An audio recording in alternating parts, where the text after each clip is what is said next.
pages. Oh, sure, if you'd like to. But I'd really rather wait till the draft is done. Give you the whole thing in one glorious bundle. Would you mind? Of course not. It's another hour or so. It's going to take 3 or 4 weeks, I think. At the rate you're going, you'll have a trilogy by then. Nothing doing? I'm thinking. Why don't you invite her over? Dorp. Talking with her might spark something. Do you think it's safe to have her on the premises? Well, maybe not when the moon is full, but any other time, why not? Look at the eggs she laid on the Griffin show. Well, she got rattled when Jean Dixon mentioned all of her husbands in detail. Bill Forrester called before you came down. Wanted to know if she could bring over a casserole or come sew a button. I told her we were managing just fine. Don't. We don't want to interrupt the flow, do we?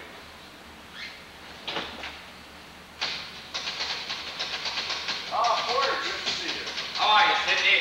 Doing fairly well, thanks. There are a couple of things I want to talk to you about. Am I disturbing you? No, not at all. Glad I have a chance to take a break. Why aren't you in the city? I have to be in New Haven this afternoon. The secretary? Yes. Why? What's fast typist? Oh, yes, isn't he? Clifford. Clifford Anderson, this is my good friend, Porter Milgrim. All right, how do you do? I would have said my attorney, but he'd probably bill me. I'm going to anyway.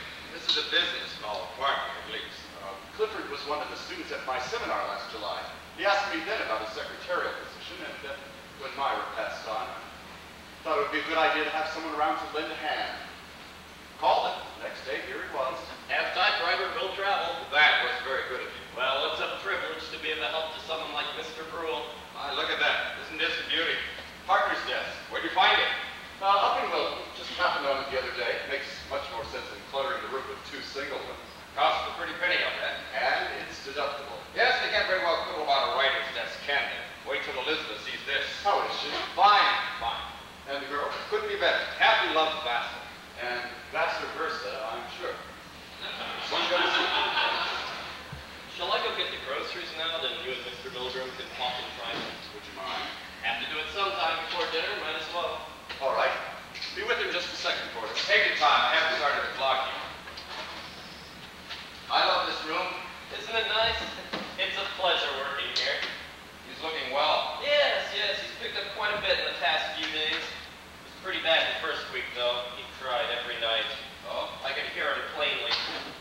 And he was drinking heavily. But he'll pull through. His work is a great solace to him.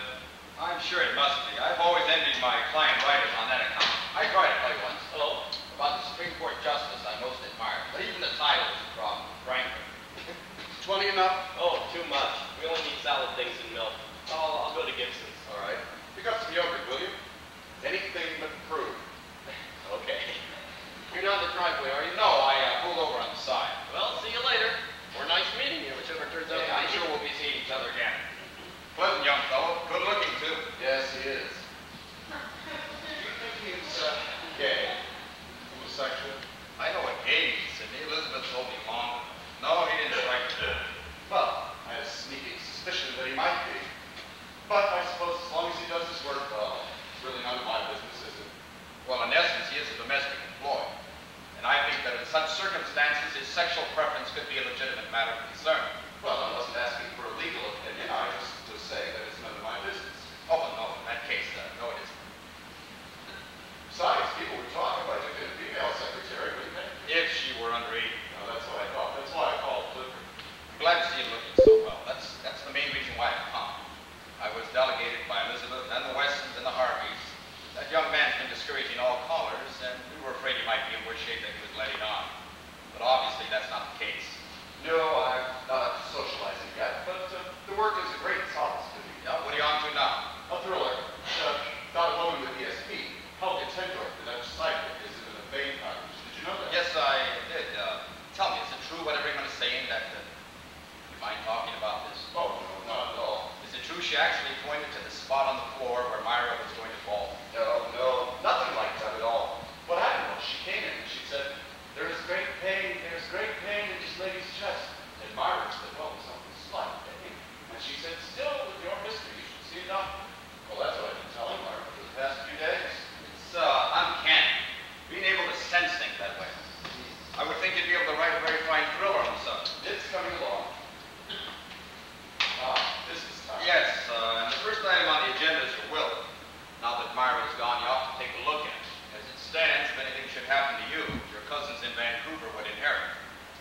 it that way? Well, I don't know. I'll have to think about that. Do. Don't put it off. And this is the second item. It's only approximate because I don't have up-to-date appraisals on the real estate yet, but that's roughly what you can anticipate. Give or take a few thousand. I didn't know there was this much. Then Myra must have been keeping a few secrets. She knew. The records were an apple pie order. How much of that is the government going to grab? Not that much, really. The first $250,000 of that is exempt from federal taxes. State tax that starts at $50,000 is only a few percent. Well, there's one other point, Sidney. I was speaking with Maury Escher at the planning board meeting last night. He told me you spoke to him about selling off a few acres. Well, I don't think I will now. You can't. Not yet, anyway. You have to wait until we'll go through probate. Oh, I know that. I just thought I'd ask him how much he thought I could get. Well, then he was jumping the gun, not you. I wanted to make sure you're clear on that point. End of business. You've gotten out, Chief. Yes, I'm lucky. Tell me, what's the procedure? You dictate, he types? No, I do my own typing.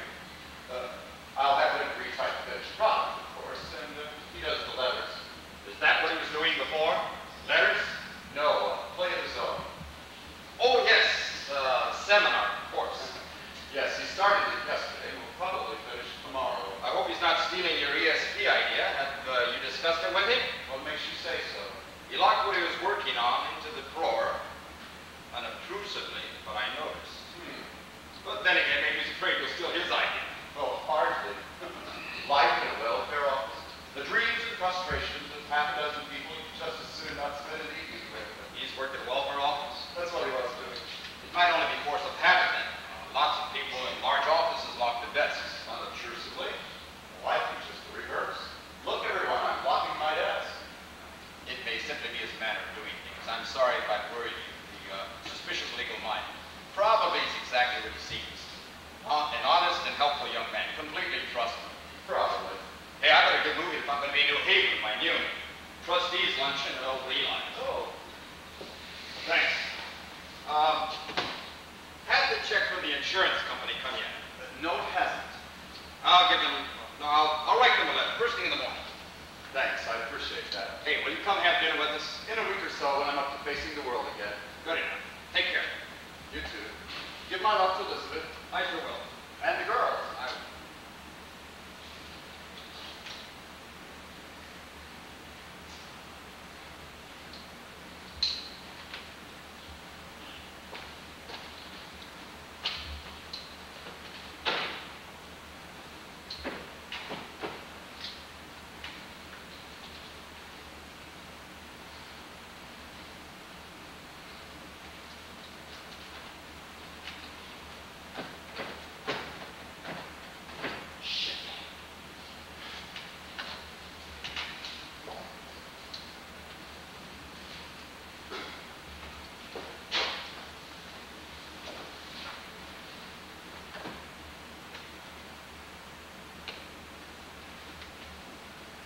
Damn.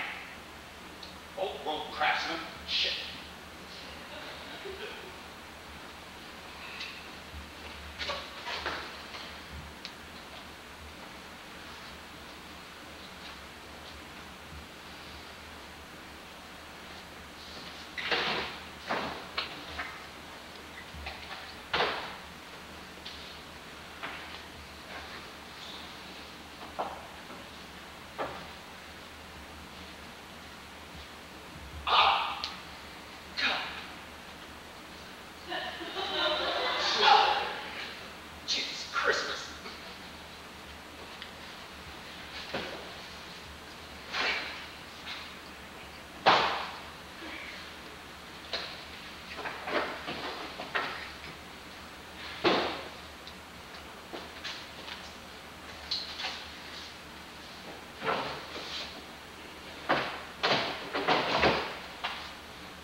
Oh, that was quick. Only went to Gibson's. I'll put away. No, that's all right. I don't mind. No, you're shocked. I'll put away. Get back to that welfare office. God forbid. Oh, the change is in the bowl. The avocado's supposed to be organic. That's what I always say.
the study, and a stairway leading to the second floor.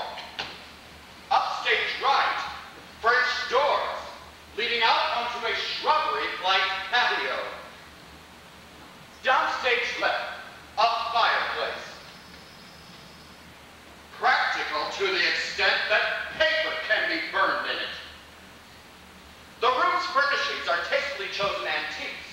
A few chairs and occasional pieces, a bar complete with liquor decanters, and the focus of the room, Julian's desk. You remember Julian's desk, don't you? The one at which he used to work until he took crazy Willard Peterson into his home? Patterned draperies hang at the French doors.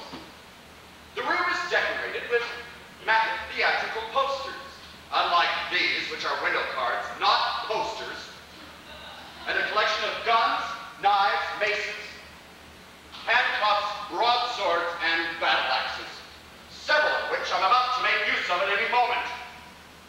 That's it? You're not going to act out the 11 pages?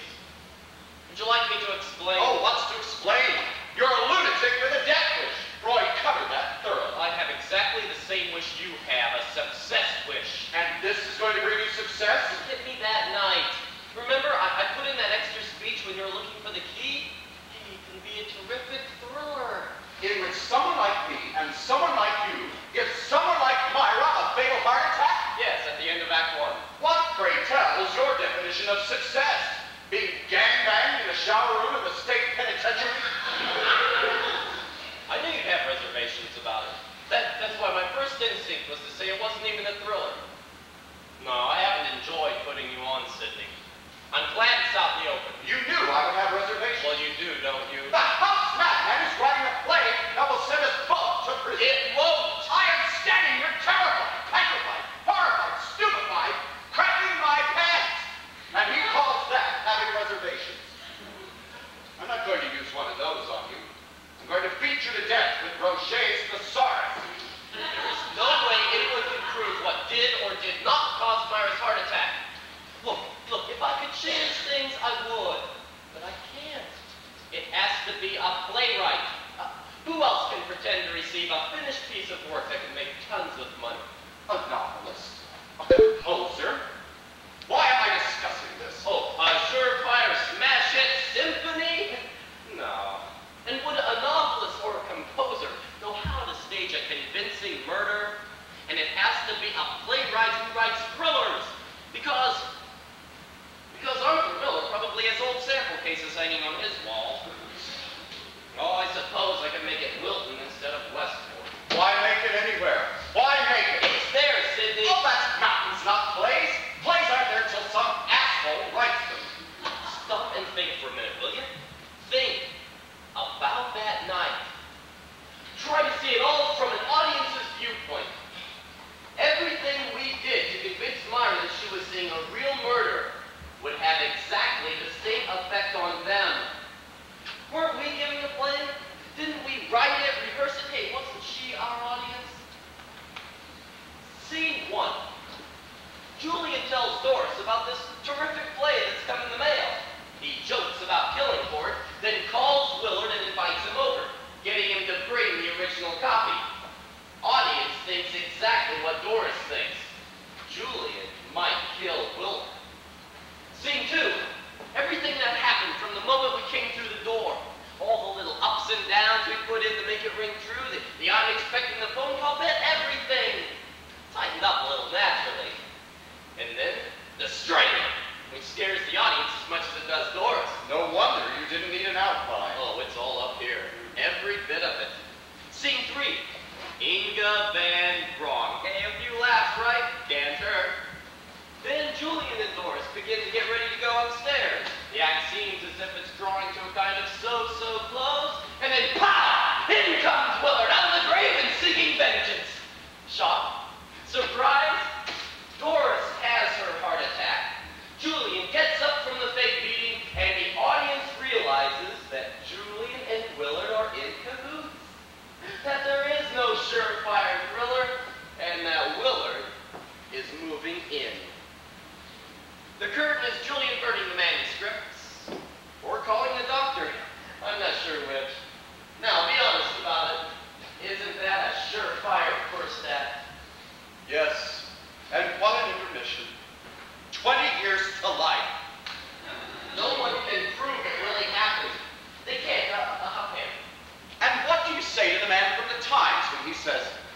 don't you work for Sidney Bruhl? And didn't his wife have a fatal heart attack about the time that you came there?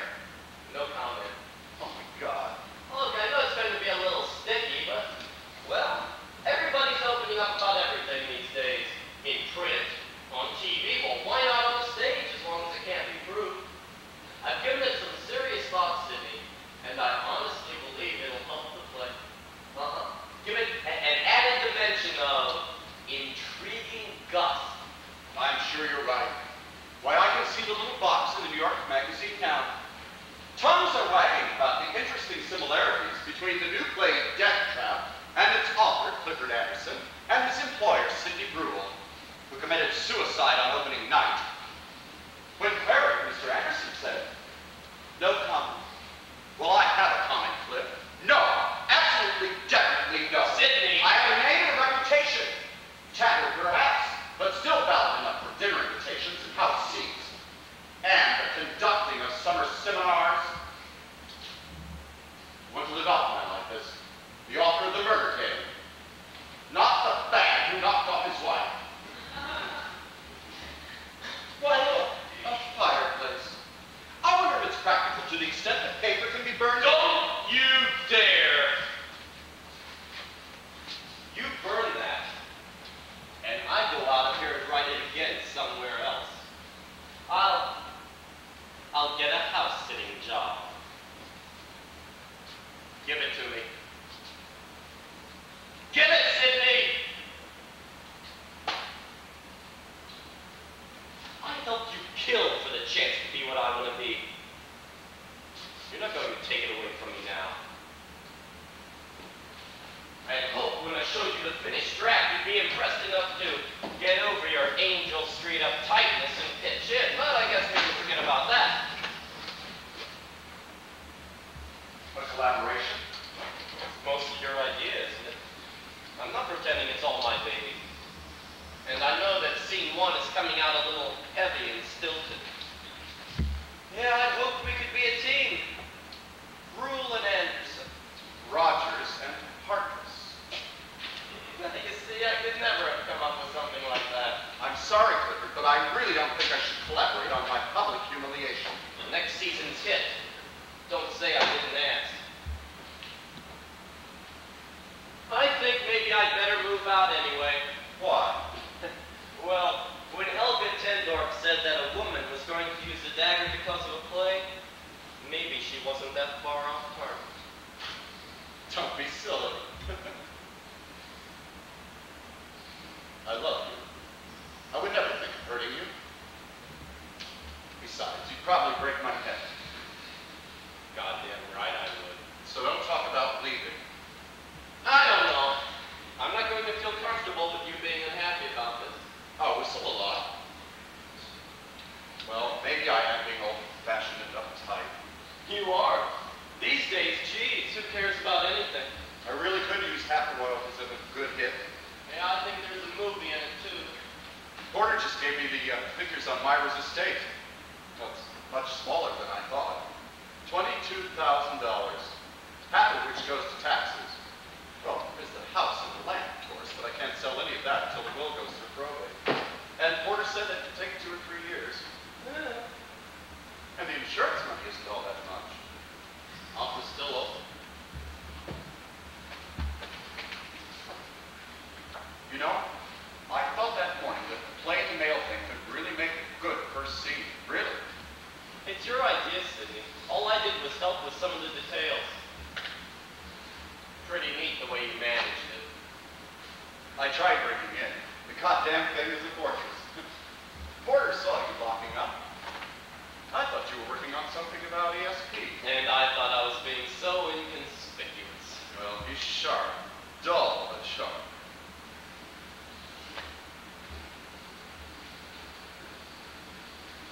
I'll do it.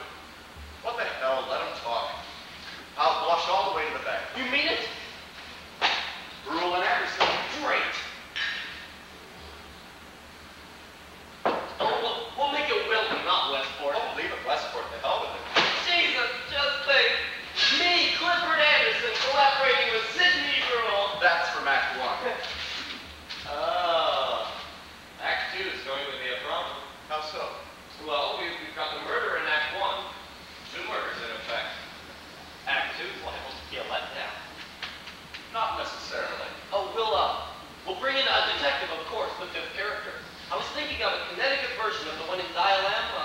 Inspector Hubbard. Yeah, and Inga Van Bronk ought to come in again. Good comic character like that. Be foolish not to make the most of her. You go ahead with drafting of Act 1. Let me do a little thinking about Act